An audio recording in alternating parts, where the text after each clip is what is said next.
Բարև իմ շահացիելի հեռուստադիտողներ, Մեդինֆորմն է եթերում, այսօր մենք զրուցելու ենք ստորին վերջույթների զարկերակային հիվանդությունների մասին, մասնավորապես աթերոսկլերոզի մասին, եւ սիրով զրուցելու եմ եկել Best-Life բժշկական կենտրոնի անօթաբան, բժշկական գիտությունների դոկտոր պրոֆեսոր Ռաֆայել Մանվելյանի հետ։ Բարև ձեզ, պարոն Մանվելյան։ Շնորհակալ եմ, որ Մեդինֆորմի հյուրն եք։ Ես եմ շնորհակալ։ Ինչ խնդիրներ են մասնավորապես հանգեցնում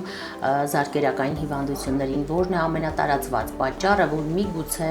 այնքան էլ հայտնի չէ հանրության շրջանում որպես պատճառ։ Ստորին վերջույթների զարկերակային հիվանդությունները իրենցից ներկայացնում են սոցիալ-տնտեսական խնդիր, քանի որ ուղեկցվում են մեծ ինվալիդիզացիայով, կյանքի որակի շատ կտրուկ իջեցումով, նվազեցումով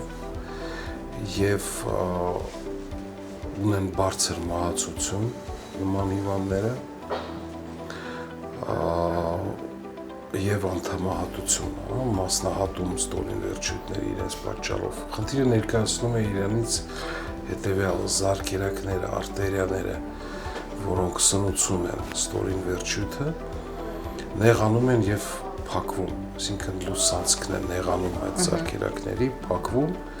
եւ առաջանում է ստորին վերջույթների սակավարյունություն։ Այս սա կարող է լինել ժառանգական խնդիր։ Մենք համարում ենք, որ սա միանշանակ ունի ժառանգական բնույթ։ Նախատրամադրվածություն, այո։ Այո։ Եվ կյանքի նվազեցումը որակի արտահայտվում է անցավ քայլելու դիստանցիայի կրճատումով, մարդիկ չեն կարողանում երկար ժամանակ, երկար դիստանցիա անցնել, ստիպված են լինում կանգ առնել, որտեղ ստորին վերջույթում գոյանում է ցավ, սովորաբար սրունքներում, եւ պետք է որոշ ժամանակ կանգնեն, որ ցավը հանգստանա եւ հետո նորից շարունակեն։ Դա դիստանցիան անցավ քայլվածքի աստիճանաբար ելավել է կրճատվում եւ հանգում ենք մի ստադիայի, երբ արդեն առանց քայլելու հանգիստ վիճակում այդ ցավերը գոյություն ունեն։ Դե բնականաբար չեն կարողանում մարդիկ աշխատել, չեն կարողանում ֆիզիկական ակտիվություն ինչ-որ ցուցաբերել եւ ծայրահեղ աստիճանը դա փթախն է, գանգրենան։ Ընդհանուր մինչև անդամահատման կարող է այս խնդիրը նպաստում է արդեն բերում է ուղիղ ցուցում է հանդիսանում գանգրենան, ինչ որ մի մակարդակի մասնահատման։ Եվ ես այս կապակցությամբ ուզում ասեմ, որ Իսպանիայում կա այդպես TV channel, որ ստորին վերջույթների նման զարկերակային խցանող հիվանդությունների վերաբերյալ է նվիրված։ Քանի որ իրանք հայտնաբերել են, որ էպիդեմիոլոգիապես իրաց մոտ դա շատ տարածվածություն ունի եւ իրենք անընդհատ կրթում են ժողովրդին, իրազեկում են, այո, այս աստիճանի է հասնում տարածվածությունը, այո, ուշադրությունը նման հիվանդներին։ Բժիշկ, հայտնաբերելով հենց սկզբից այս նախ եւ առաջ փոքր տարածություն քայլելը, այնուհետեւ հանգստանալով, ընդմիջելով, շարունակել, այսինքն մարդը արդեն հասկանում է, որ ինչ որ բան ոտքերում այն չէ, դիմելով մասնագետի բացահայտում է այս խնդիրը։ Հետաքրքիր է, այստեղ լուծումը որն է, հնարավոր է այդ փուլում նոր նկատելուն պես այն իսպառվերացնել բուժելու եղանակով առանց վիրահատական միջամտության։ Շատ շնորհակալ եմ ես ձեր հարցին, որովհետև ձեր հարցը միանշանակ ունի պատասխան դրական, այո, բայց ստեղ կա մի նրբություն, որը նորից մեր եվրոպական ուղեցույցներից է բխում։ Պետք է նշել, որ կա օրենք բժշկագիտության նման ոլորտում պրոտոկոլ, ինչպես դուք ասացիք, որ եթե մեր մոտ ստորին վերջույթներ ունեն խնդիր, ապա պետք է հետազոտել անպայման կորոնար սրտի անոթները եւ պարանոցային սոննե արտերի, սոննե կոչեց քնային զարկերակները, որոնք սնուցում են ուղեղը։ Եվ հայտնաբերված է, որ եթե ստորին վերջույթների զարկերակներում կա խնդիր, ապա որոշ տոկոս մարդկանց մոտ մեծ հավանականություն կա, որ նաև նախաինֆարկտային վիճակ կորոնար անոթների անցանելիության խանգարում։ Այսինքն այս խնդիրները ինչ որտեղ շահկապվում են, եւ դրա համար նման հիվանդները, երբ որ ունեն ստորին վերջույթների հետ իմ նկարագրած գանգատները, եւ իրանք դիմում են, ապա պատասխանելով ձեր հարցին, պետք է ասել, որ երկու նպատակ են փաստորեն իրականացնում։ Մեկը,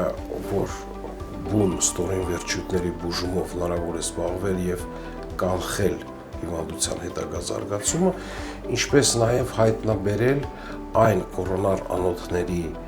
խնդիրները, որոնք պոտենցիալ կբերեին ինֆարկտի ավելի սուր վիճակների կամ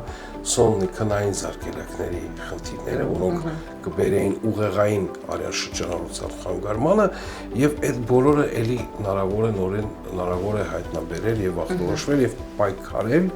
նման հիվանդությունների խորանալու համար։ Այդ ցանկանայի նշեք, թե բացի ժառանգական գործոնից, որը դուք բժիշկներդ նշեցիք, որ կարծում եք, որ այստեղ անպայման դերակատարում ունի, խնդրեմ նշեք, ինչ այլ գործոններ կարող են այսպիսի խնդրի հանգեցնել։ Մենք ունենք այդպես մի տերմինաբանություն, երբ ասում ենք մուլտի ֆակտորն է, այսինքն գործոնները բավականին շատ են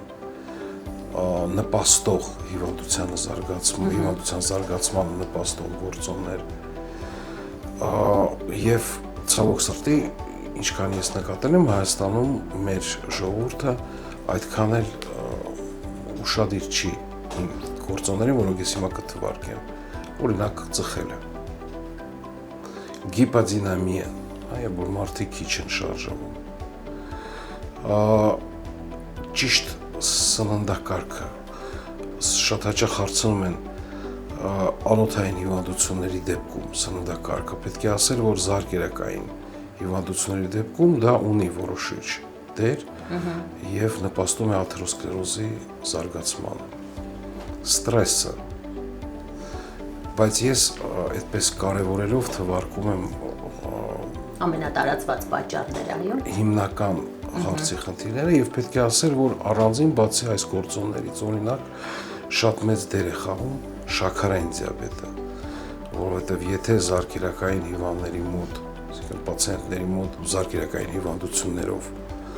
նաեւ նկատվում է եւ կա շաքարային դիաբետ, ապա ռիսկի գործոնները իրենք չափազանց բարձրանում են եւ process-ի արագությունը զարգացման։ Եվ նորից ձեր հարցը այնքան հիմնադրույթային է, որ ես մի փոքր երկար եմ ուզում, որ լիարժեք պատկեր ստեղծվի պատասխանեմ։ Այո, եթե հիվանդը եկավ, շուտ հայտնաբերվեց, մենք ունենք այդպես ուղեցույցին համաձայն staging concept, այսինքն ստադիան է հիվանդության որոշվում։ Աստիճանային կոնցեպտ, որ եւ ստադիաները ունեն իրենց տարբեր մոտեցումը։ Շատ հնարավոր է մենք կարողանանք օգնել առանց ինվազիայի, դեռ առանց ինվազիայի, այդ փուլում, առանց միջամտության, այո, սահմանելով հսկողություն, դեորայքային բուժում։ Շատ լավ, արդեն երբ խնդիրը խորացած է եւ մարդը զգալով այդ ծանրությունը, ցավը, քայլելու սահմանափակ քայլքը, ժամանակը եւ այլն, անտեսել է եւ արդեն ունենք այնինչ ունենք, ինչպես ժողովուրդն է ասում, եւ արդեն թեւակողել են ավելի բարդ փուլեր։ Այս դեպքում արդյոք վիրահատական միջամտությունը կարող է անօթային այս բարդ խնդիրը լուծել։ Կարող է լուծել, նամանավանդ, որ մենք ունենք 3 մոտեցում, ինվազիվ 3 մոտեցում։ Մեկը դա ներանոթային է, էնդովասկուլյարը, երբ հիվանդի համար միջամտության ռիսկերը նվազվում են, որովհետև սա քիչ տրավմատիկ, փոքր ինվազիվ, այդպես ենք ասում, միջամտություն է, որ ավելի պարզ լինի, ստենտավորում անոթների կամ բալոնային դիլատացիա, եւ այդ փակ անոթները մենք ստանում ենք, փորձում ենք ստանալ աշխատող լուսանցք, որ նորից արյան հոսքը լինի բավարար եւ սակավարելությունը ստորի վերջույթի վերջանա։ Բժիշկները ուղղություն ընդհատելու համար սա ավանդական տարիներով արկա վիրահատության մեթոդներ են, կա ավելի նորը, որը զարմանալի է, ինովացիոն է, թե հենց այս մեթոդներն են դեռ։ Ես հեսա կանդրադառնամ դրան, հարցը նա է, որ մենք ունենք նաեւ բաց անոթային վիրաբուժություն, սա երկրորդ տարբերակը եւ երրորդը դա հիբրիդ է, այսինքն Երկուսի համախառնում որովհետև շատ հաճախ ինչ որ մի հատվածը պահանջում է այսպիսի այս եղանակին, այս եղանակին ամեն դեպքում իհարկե ամեն պացիենտի դեպքում սելեկտիվ ստրատեգիան եւ տակտիկան է որոշվում իրադությունից առաջ։ Իսկ ինչ վերաբերվում է ձեր շարունակական հարցին, ապա այո, եւ մենք ունենք այսօր ավելի ճիշտ է ասել շատ նոր գործիքակազմ եւ մեթոդներ, որոնք այդ ոլորտի մեջ նույն էնդովասկուլյար վիրաբուժության մեջ թույլ են տալիս նոր միջամտություններ կատարել։ Այո, որովհետեւ նախ մեթոդը այդքան էլ նոր չի համեմատելով բացահայտային վիրաբուժության հետ, բայց կա շատ ինդուստրիայի հետ կապված հարաբերություններ եւ նոր գործիքակազմ, որոնք թույլ են տալիս վիրահատությունը ընդհանրապես նոր ոճով կատարել։ Հրաշալի է, պարոն Մանվելյան, քանի որ յուրաքանչյուր դեպք այլ մոտեցում է պահանջում եւ դուք էլ նշեցիք, որ մեթոդները 3-ն են, բայց վստահ եմ իրավիճակները ոչ թե 3-ն են, այլ տասնապատիկը, եռապատիկը եւ այլն, կցանկանայի ձեր հորդորը մեր հեռուստադիտողին, այ դուք նշեցիք, թե որքան այս հարցի շուրջ կարևոր է իրազեկելը եւ արտերկրում ինչպիսի մոտեցում են ցուցաբերում։ Խնդրեմ ներկայացրեք ինչին ուշադիր լինել, ինչ դեպքերում ինչպես վարվել, որպես կանխարգելիչ խորհուրդ խնդրեմ։ Նորից ձեր հարցը չափազանց մեր պրակտիկայում շատ կարևոր է, որովհետեւ սովորաբար այս հիվանդները իրանք շատ խորացած դեպքերում ծանր ընթացք են ունենում։ Եվ բոլոր այս մեր staging կոչեցյալը կամ քիչ տրավմատիկ եղանակները միտված են որպեսզի հեշտացնենք այս հիվանդների բուժումը։ Բայց միանշանակ ամենապրակտիկ խորհուրդը կլինի, որ եթե մենք ունենք քայլելու հետ կապված ստորին վերջույթների զոնայում խնդիր, անցավ քայլելը չի ստացվում, փոփոխություն կա առաջ էսպես էր, հիմա այսպես է, կրճատվել է այդ դիստանցիան,